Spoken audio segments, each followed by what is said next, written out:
Om Swastiastu, salam sejahtera Semeton Radar Bali Digital, kembali bersama saya Surya Kencana dalam acara fokus grup diskusi ubah laku ya.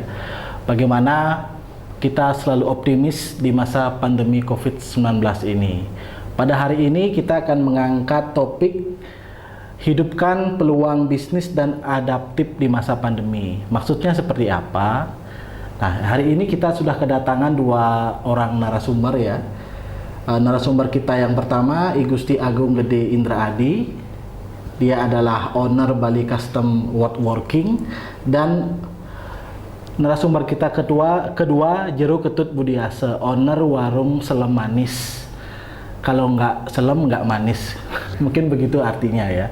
Hari ini kita akan melihat bagaimana dua orang pelaku UMKM kita ini melakukan adaptasi di masa pandemi. Di masa sebelum pandemi, seperti Gung Adi ini, beliau adalah orang yang sangat bergantung pada bisnis properti. Kita ketahui bisnis properti di Bali itu berkembang sangat pesat, pertumbuhan villa luar biasa, dan sempat booming ya di era 2008 sampai 2013. Nah, setelah itu ada penurunan, dan di masa pandemi penurunannya drastis, yaitu sampai 90%.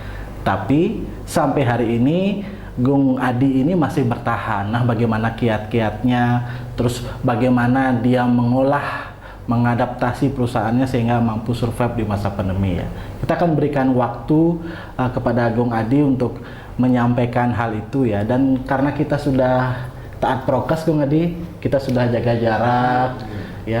Gung Adi bisa buka masker dan kita berikan kesempatan kepada Gung Adi. Silahkan Gung Adi. Perkenalkan, saya Gusti Agung Gede Indra Adi. Saya adalah pelaku UMKM. Usaha saya awalnya membuat busen, pintu, jendela yang berkaitan dengan konstruksi kebanyakan, dan beberapa turunannya seperti furniture dan sebagainya.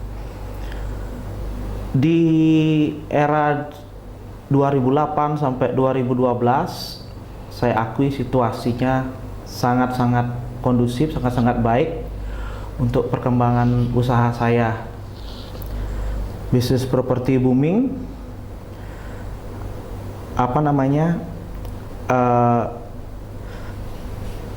proyek-proyek villa terutama itu yang kita bisa mengambil margin yang lebih dari biasa banyak. Nah, setelah 2012 itu penurunannya drastis. Ya, mungkin saat itu sudah penurunannya di atas 50%. Nah, di pandemi ini kalau Kadek tadi bilang 90%, dari pekerjaan awal saya hampir 100% penurunannya. Untuk itu, karena ada orang-orang tersayang saya yang harus saya hidupi, orang-orang sekitar yang perlu saya biayai, karyawan yang memang tidak terlalu banyak, 2 orang, tapi mereka butuh uang untuk kelangsungan hidup keluarga mereka. Saya survive itu karena salah satunya juga banyak bergabung dengan beberapa komunitas. Sebenarnya bukan komunitas kumpul-kumpul itu, enggak. Grup-grup, maksud saya grup-grup FB yang berkaitan dengan kayu. Saya lihat intip di sana. Oh, ternyata usaha-usaha yang kecil-kecilan nih, macam-macam barang yang saya bawa di sini ini ya masih jalan.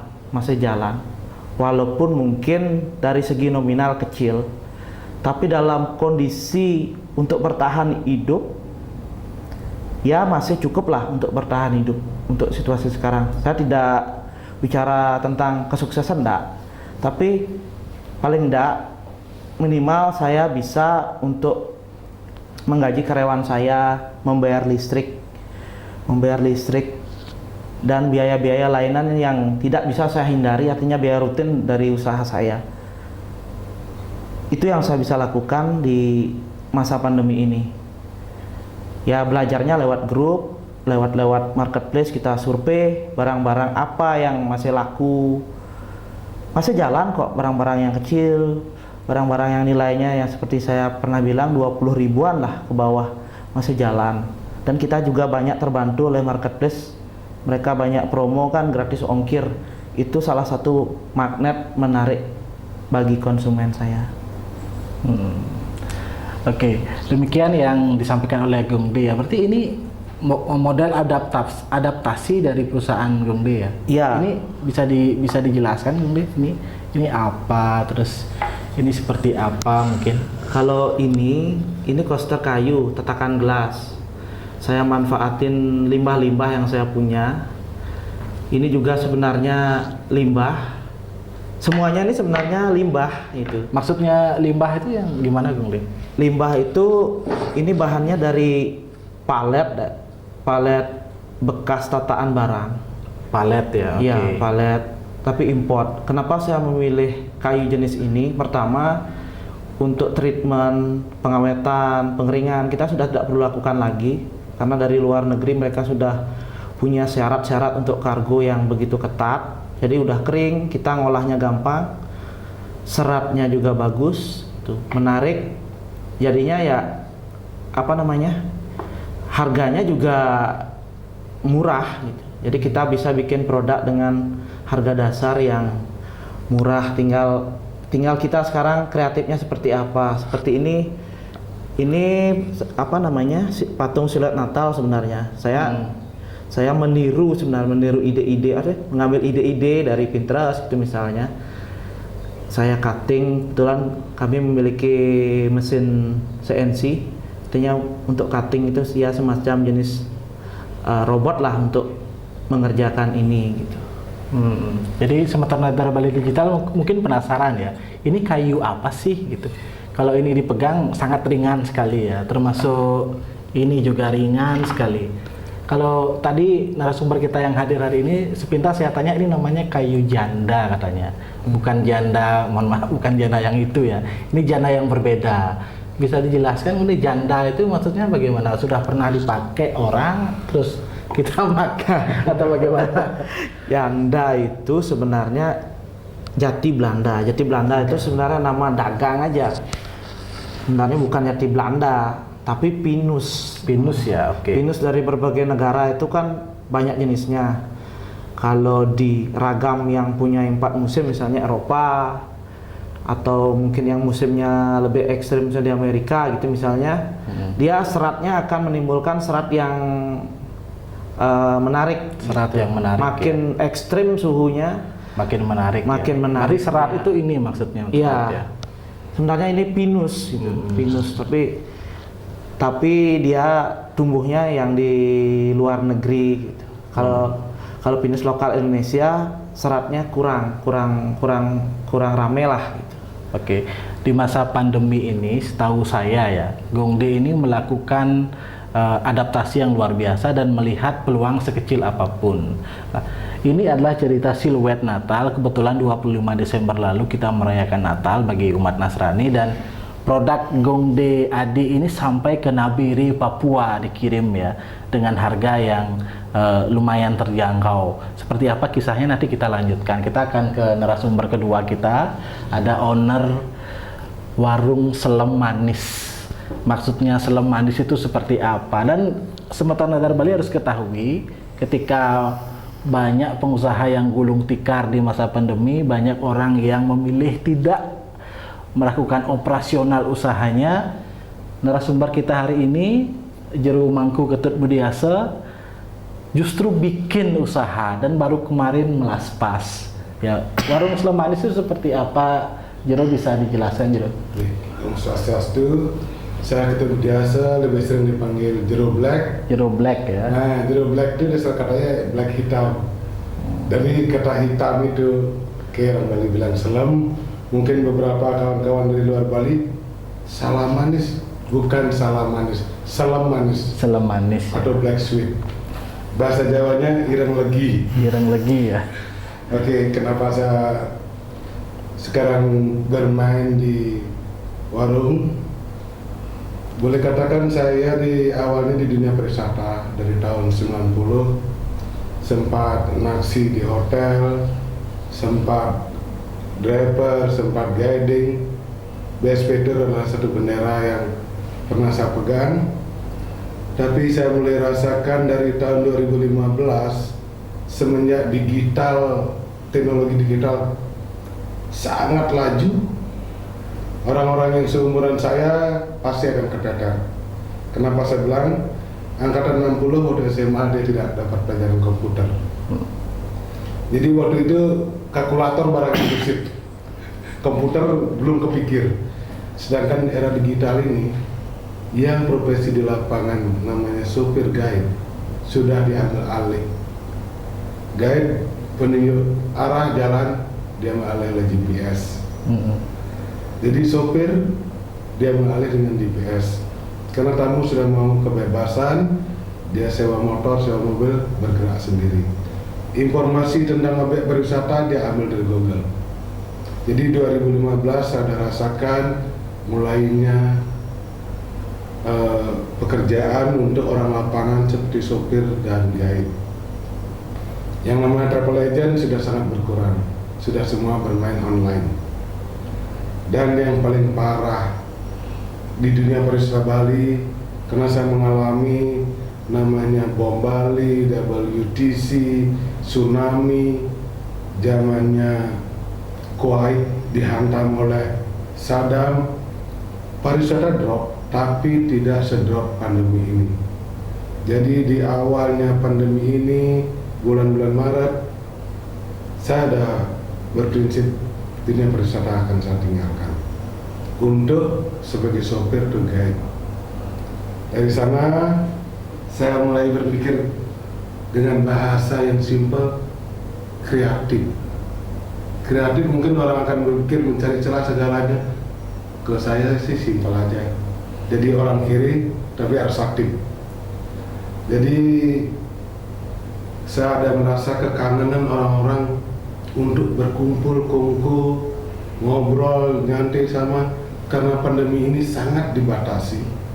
Kerinduan untuk seperti dulu ngobrol sama-sama sangat kurang. Sedangkan gaya warung yang dulu mesti ditukar. Makanya 2021 ini saya meriset otak saya, apa ya yang saya lakukan ke belakang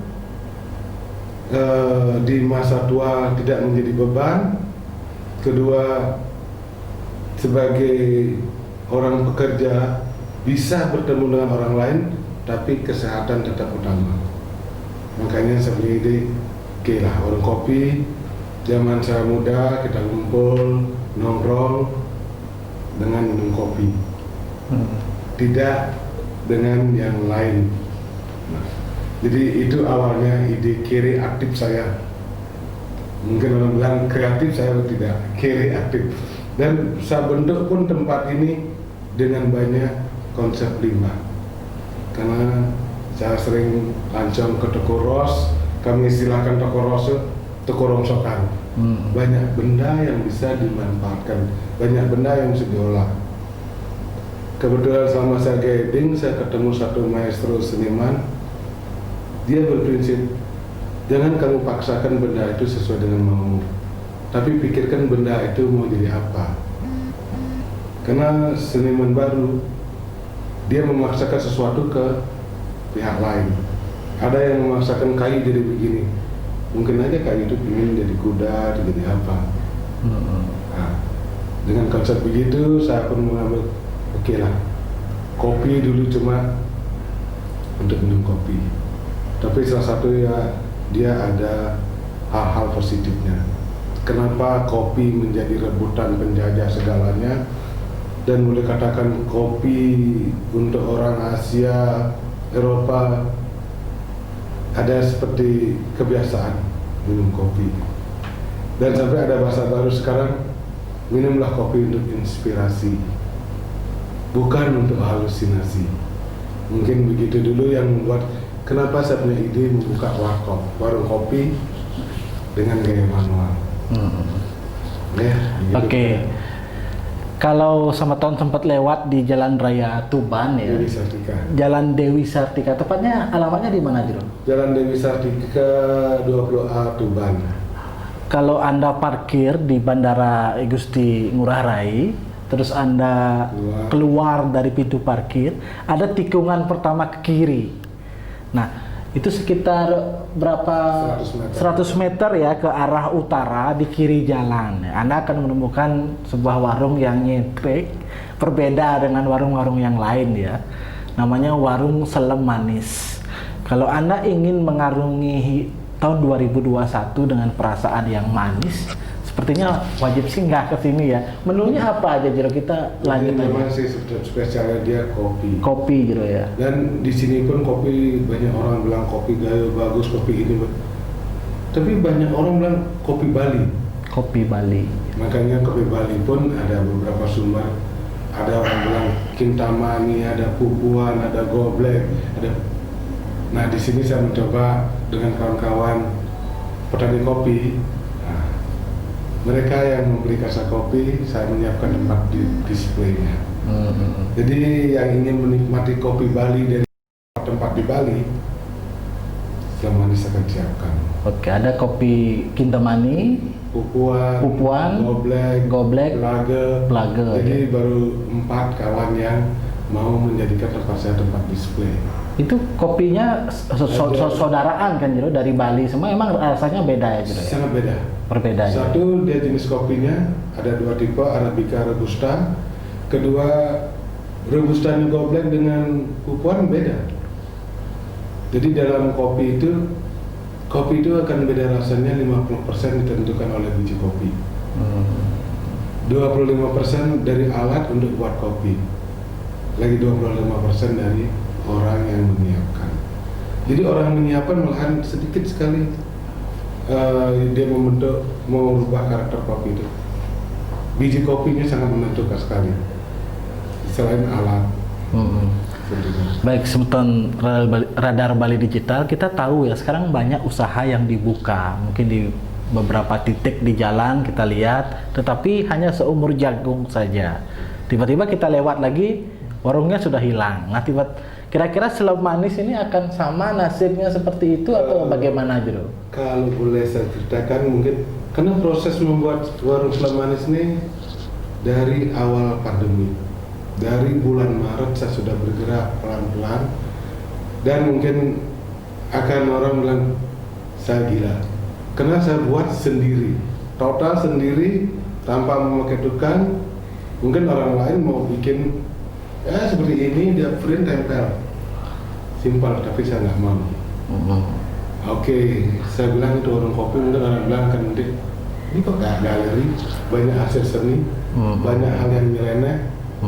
Karena saya memang mau konsep itu dari awal, memang saya tuh anti mainstream sedikit, akan berbuat sesuatu yang lain daripada yang lain.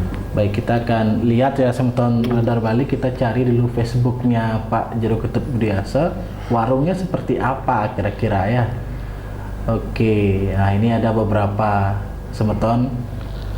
Nah, ini ada lukisan Semeton ya, ada lukisan tenda di tengah warung, ada tenda ya Jero ya. Kenapa ada tenda? Karena saya waktu masih di perwisata, dari awal saya ada kaget ada komunitas backpacker Nusantara, backpacker Katulistiwa, BPI, petualang, dan banyak di antara admin-admin itu yang bercerita Bali ternyata bukan orang Bali. Itu yang bikin saya kayak oke, saya masuk ke komunitas itu karena memang mungkin sifatnya orang Bali ya, dia tidak mau banyak ngomong atau bercerita, atau dia terlalu megang kesakralan tentang cerita. Oh, tidak pantas saya ceritakan. Maka terakhir ada kawan, Bro, kalau di Bali bertualang gua-gua itu gimana? Karena saya merasa bertualang di Jawa, gua-gua ya semua sakral. Ya. Sedangkan di Bali, oh gua ini sakral, gunung ini sakral, tempatnya sakral. Mungkin dengan itu juga orang Bali tidak banyak mengumbar cerita itu. Akhirnya saya masuk, dan belakang ini saya merasa bagaimana menikmati suasana alam tanpa merusak alam. Karena ada kawan-kawan, kamu ngapain camping nyampah, ngapain kamu ngecamp bawa alat musik. Padahal yang melakukan itu sama-sama petualang. Nggak mungkin Anda yang ke Gunung Agung bawa sampah, karena Anda nggak pendaki. Nggak mungkin Anda yang bawa keributan ke tempat camp Buyan, karena Anda nggak ngecamp. Karena itu kan permasalahan di antara mereka. Tapi permasalahan itu kenapa lempar ke umum? Akhirnya saya sebagai orang yang suka bertualang, memberi suasana baru. Mungkin ada keluarga yang ingin mengedukasi anak, ayo sekali ngecamp. Tapi bukan di tempat aslinya dulu. Bisa ngecamp di warung kopi ya. Iya. Bisa Karena saya cuma buka, ini saya lihat di tendanya. Facebooknya ada tenda ya, gitu Iya. ya. Ada tenda di lantai 2 warung kopi Selam Manis ya, dan ada yang tidur di sini. Ini maksudnya apa nih? Ya, mungkin sekali waktu mengobati kerinduan atau gimana? Pak Kadek ingin ngajak anaknya ngecamp, tapi cuaca tidak mendukung duluan. Oke, anak boleh booking di sebelum malam, suasana di camping, tapi aman. Tapi aman. Dari cuaca yang ekstrim. Ya, ini Seperti itu. lukisannya ada gunung, ada pohon pinus ya, sama seperti bahan produk ini, ada gunung ya. Terus ya ini tampilan, nanti Anda bisa curi-curi pandang ya di di Facebooknya Ketut Budiase ya. Di sini ada juga lukisan ya. Ini dikerjakan sendiri oleh beliau. Luar biasa ya, luar biasa gilanya. Mungkin dulu nggak sempat aja nyalurin hobi. Oke, ya ini tampak depannya ya, warung Selam Manis. Backgroundnya hitam sama seperti yang punya ya, sama seperti warna kulit saya. Mungkin harus dipahami juga, kopi itu hitam, tapi kopi itu jujur dengan warna. Kopi itu jujur dengan warna ya. oke. Jujur dengan rasa. Ada yang bilang kopi itu manis? Nggak ada. Dia pun tidak pernah ngaku dia manis. Ya, kopi itu hitam, kopi itu pahit. Dia jujur dengan warna, dengan rasa. Baik, kita akan lanjutkan nanti bincang-bincang dengan Jero Ketut Budiase ya. Kita akan kembali ke ini, ada siluet Natal yang dikirim Gong Adi sampai ke Papua Irian Jaya. Ya, ini kisahnya gimana Gong? Kok bisa sampai dikirim ke Papua, dan bagaimana bisa produk Gong diketahui oleh orang Papua sehingga sampai mesen itu? Inilah untungnya sekarang ya Dek ya. Ada marketplace. Jadi kita jualan itu tidak melulu harus kenal dengan siapa yang beli. Ada Facebook, ada toko-toko online yang tidak perlu kita sebutkan. Lewat sanalah saya menjual produk saya. Saya sendiri tidak tahu yang beli itu di Nabire, tapi setelah dia beli, masuk pesanan di marketplace, oh ini tujuannya ke Nabire. Artinya sekarang ini kita beruntung sebenarnya, yang istilahnya untuk pengusaha UMKM yang dengan seperti saya tidak terlalu punya modal banyak, kita bisa menjual kemana saja, bahkan mungkin ke seluruh dunia gitu. Cuma ini kan saya berangkat dari yang terkecil dulu, tapi ada keyakinan karena mudahnya dunia digital yang seperti Jero bilang. Kalau sekarang saya kebalik Jero, kalau Jero di pariwisata dirugikan. Saya diuntungkan dengan platform digital. Tapi ya itu dah ada plus minusnya ya. Oke, ini kisahnya gimana? Kok bisa sampai ke Papua itu? Karena istilahnya coba-coba, atau memang selain ke Papua kemana aja gitu? Selain ke Papua sampai Tangerang, Jogja ada, Surabaya ada, mana ya lagi? Bekasi. Ya karena itu karena di online itu lakunya di online. Saya sendiri nggak tahu sampai ngirim ke Papua ceritanya. Tiba-tiba ada pemberitahuan masuk kirim ke Papua. Cuma saya ide awalnya membuat ini karena begini deh, patung Natal itu kebanyakan kan dibuat dari yang bahan yang mudah fiber ya, mudah pecah deh. Karena orang beli setahun hancur gitu. Oke. Karena terlalu tipis gitu biasanya. Berangkat dari sana juga kan terlalu umum, terlalu biasa orang jual patung seperti itu. Jadi lewat kayu ini minimal lah orang yang biasanya di rumahnya ada patung dari fiber, ada ini kan beda lah orang dengan bisa lebih bangga. Oh ini patung saya model terbaru gitu. Ide awalnya saya membuat patung ini seperti itu. Kedua saya juga bukan orang seni, saya bukan tidak bisa ngukir. Yang saya bisa lakukan mengumpulkan ide. Tapi karena ada teknologi sekarang, kita gambar pakai Inkscape atau Corel begitu, kita bisa cetak dia menggunakan mesin. Dengan mesin ya. Tidak perlu saya memahat lagi. Jadinya persis jika barang misalnya buat ini satu sama lain ini sama jadinya. Seperti percetakannya bedanya kalau printer nyetaknya di kertas, saya ini nyetaknya di kayu. Di kayu, gitu. oke. Ini kalau tertarik Semeton Radar Bali Digital dengan produk-produk Gong ini Iya. carinya di mana Gong? Di rumah Gong langsung atau ada mungkin gerai-gerai yang menjual ini itu? Pertama, kalau untuk lokal Bali bisa melihat di Facebook saya, hubungi saya lewat Facebook. Atau kedua, Nama Facebooknya dulu apa Gong? Agung Gede Indra Adi. Agung Gede Indradi Iya. ya, oke. Kedua bisa juga lewat Tokopedia. Tokopedia tapi masih terbatas saya produk-produknya karena saya masih sibuk dengan yang udah jalan aja. Sebenarnya banyak yang bisa masih dibuat. Cuma yang udah jalan ini aja saya masih disibukkan dengan ini. Tapi bisa kok nanti di Tokopedia cari Bali Custom Woodworking tapi nyambung semua tanpa spasi. Bisa lewat sana mungkin di chat, mungkin ya untuk kontak saya juga ada di sana. Di Facebook juga bisa, saya cukup tanggap dengan Facebook. Artinya kapan saja dikirim pesan asal saya tidak tidur pasti akan saya balas. Dan selain membuat produk-produk seperti ini, Gong juga bikin kitchen set ya setahu saya ya?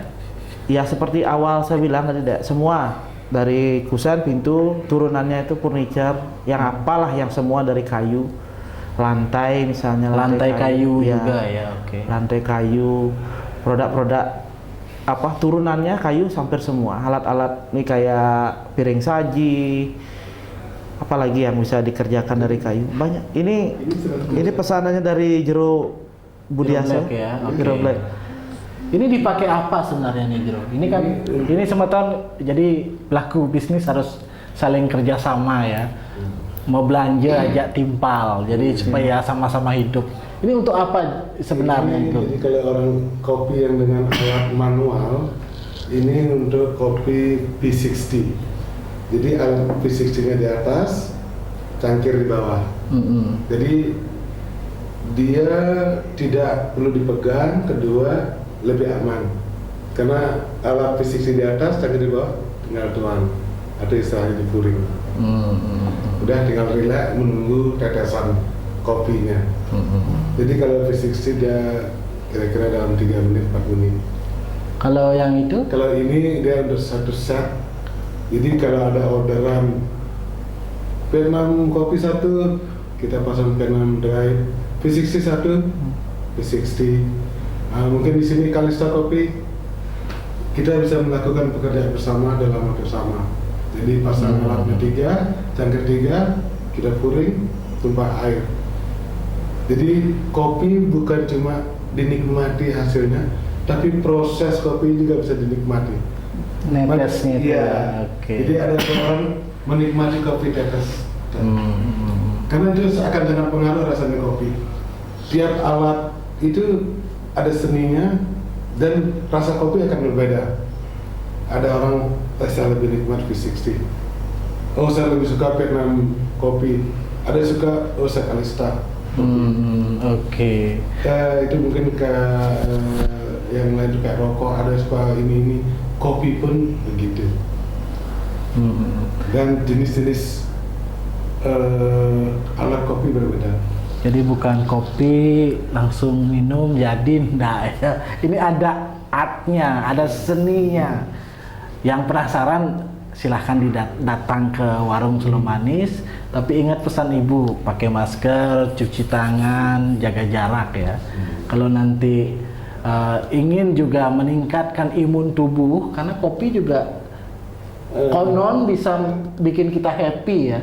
Kalau happy kita imun tubuh jadi untuk lebih aktif, ya. bersifat adiktif.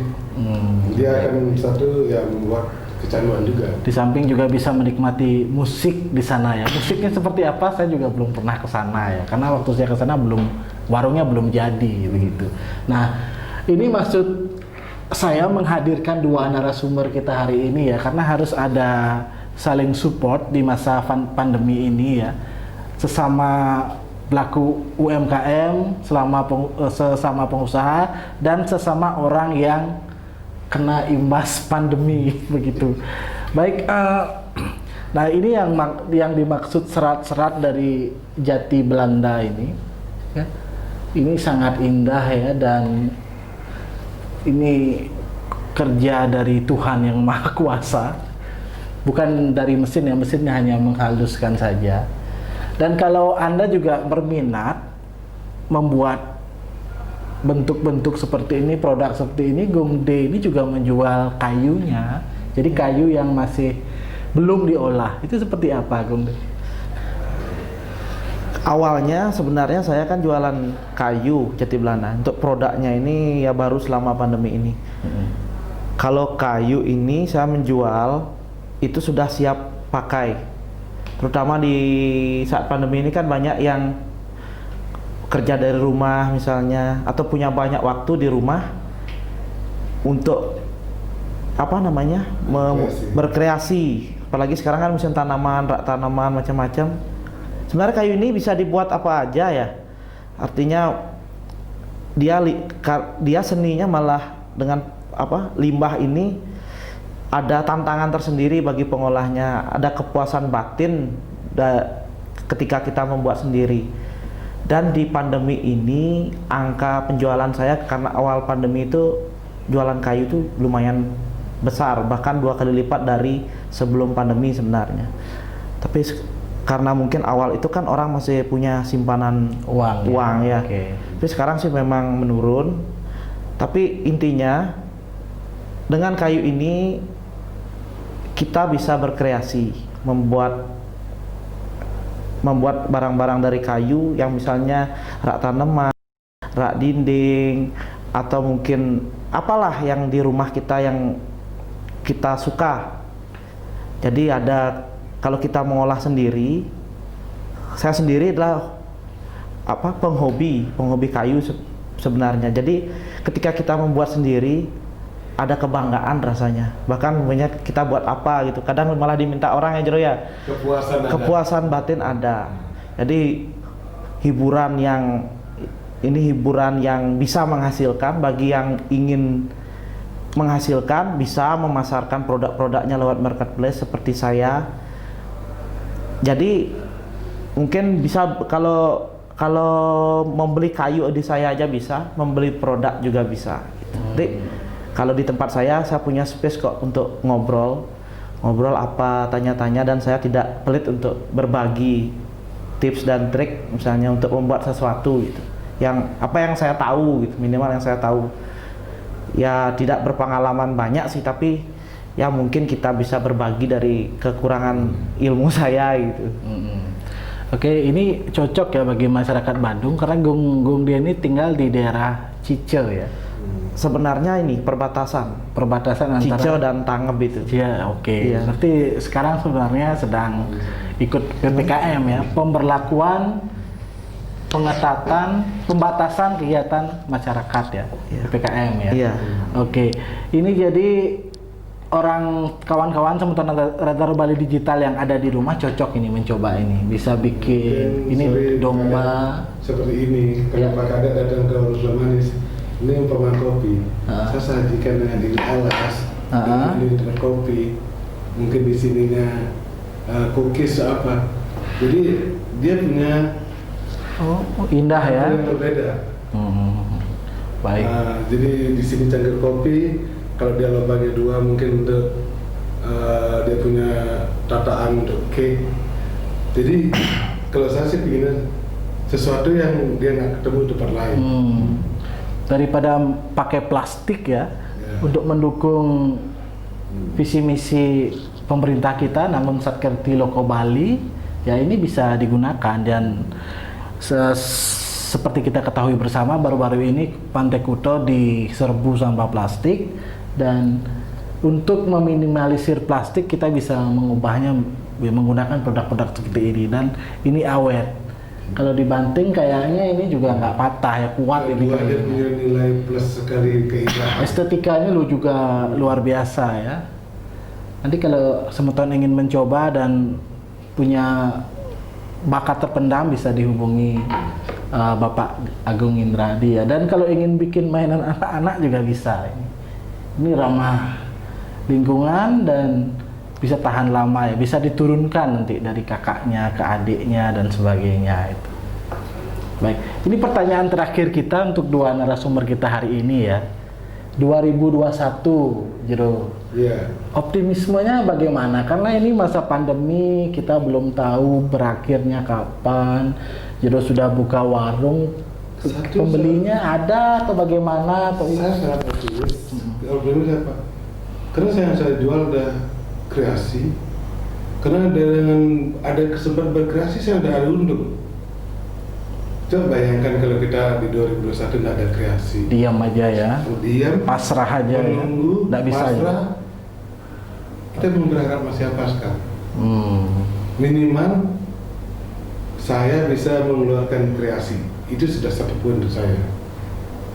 Untuk berjalan ke nanti ke belakang, saya percaya kawan-kawan pun pingin gimana rasanya kayak dulu kita ngobrol, mau di posko, di apa. Nah, saya membuat tempat ngobrol, ingin menikmati sesuatu tanpa rasa was-was. Seperti tadi membawa anak-anak bermain, kalau tempat bermain itu bekas siapa ini itu. Maka saya tidak ada target. Ini adalah sebagai mata pencarian utama, tidak. Minimal saya ke belakang tidak menjadi beban untuk orang lain dan tidak jadi beban untuk pemerintah. Itu Oke. targetnya. Itu targetnya Jero ya. Kita sebelum lanjut ke Pak Agung Indradi, saya ingin sampaikan juga kepada Semeton Radar Bali Digital bahwa urutan Selom Manis juga luar biasa rasanya ya. Jadi saya mengenal Jero ini dulu sebagai orang yang meracik urutan. Pertemuan saya pertama dengan dia itu perjumpaannya adalah dengan urutan ya, urutan celeng ya, tidak panjang ya, kayak sosis ya, dan ketika diolah luar biasa. Beberapa saudara saya yang dari Jakarta kalau ke Bali minta urutan ini ya, itu kalau mau dicoba juga silahkan. Karena saya dari kecil berkecimpung dengan babi. Dari kecil? Iya, jadi dari kelas 4 SD, kalau namanya Pasar Kenang itu rumah kedua saya. Karena 4 SD saya sudah jam setengah 4 pagi pergi ke pasar bawa urutan. Jadi ibu saya jualan daging babi. Jadi boleh katakan saya mengatakan urutan babi ibu saya itu legend di Pasar Kenang. Karena dulu cuma ada 2 dagang urutan. Dan tidak kayak sekarang saudagar jagal babi banyak. Kebetulan ibu saya berdamping dengan jagal babi. Jadi daging-daging dari jagal babi itu yang sudah tidak bisa dia bawa ke rumah karena dia tidak mau olah, sudah jamnya tutup, diserahkan ke ibu saya, kita olah. Berarti dagang urutan pertama di Pasar Kenang ya? Iya. Itu namanya siapa, Bang? Bu Madri. Ibu Madri ya. Iya. Oke. Jadi ibu saya dengan kakak saya jualan urut dan kerupuk celeng. Nah, memang belakangan ini sangat banyak ada kerupuk. Ini yang membunuh pasaran aslinya. Karena kerupuk sekarang itu bukan kerupuk babi. Bukan kerupuk babi ya. Dia kategori babi tapi babi hutan. Kalau kerupuk babi yang babi ternak itu, dia tidak akan bisa berjualan di bawah 350.000 1 kilo.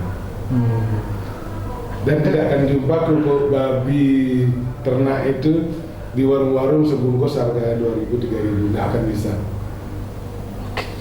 Ternyata topik kita melebar ya, tapi memang luar biasa pengalaman Jero dari kelas 4 SD sudah survive sampai sekarang. Kalau urutan kenapa belakangan kurang saya promosikan, mungkin kawan-kawan saudara udah tahu juga harga babi gila-gila. Sekarang saya punya langganan dari harga 130.000 per kilo harus naik ke 150, harus naik ke 275, harus naik ke 80. Saya malu bicara. Akhirnya kalau ditanya kawan, ada urutan gitu, maaf lagi kosong. Lagi kosong. Karena apa? Malu. Karena terlalu harga. mahal dagang daging Karena harga dulu daging babi harganya 60.000 sekilo, sekarang 85. sekarang 85. 90.000 lagi. Itu dagingnya belum khusus.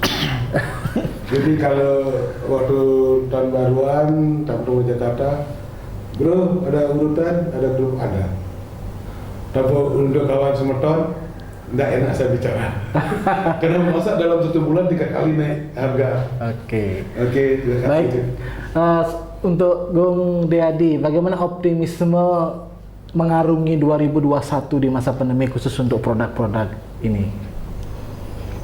Tidak ada pilihan lain kecuali optimis, kan begitu deh. Tidak ada pilihan lain. Tidak ada ya? pilihan lain. Oke, tidak ada pilihan lain selain optimis.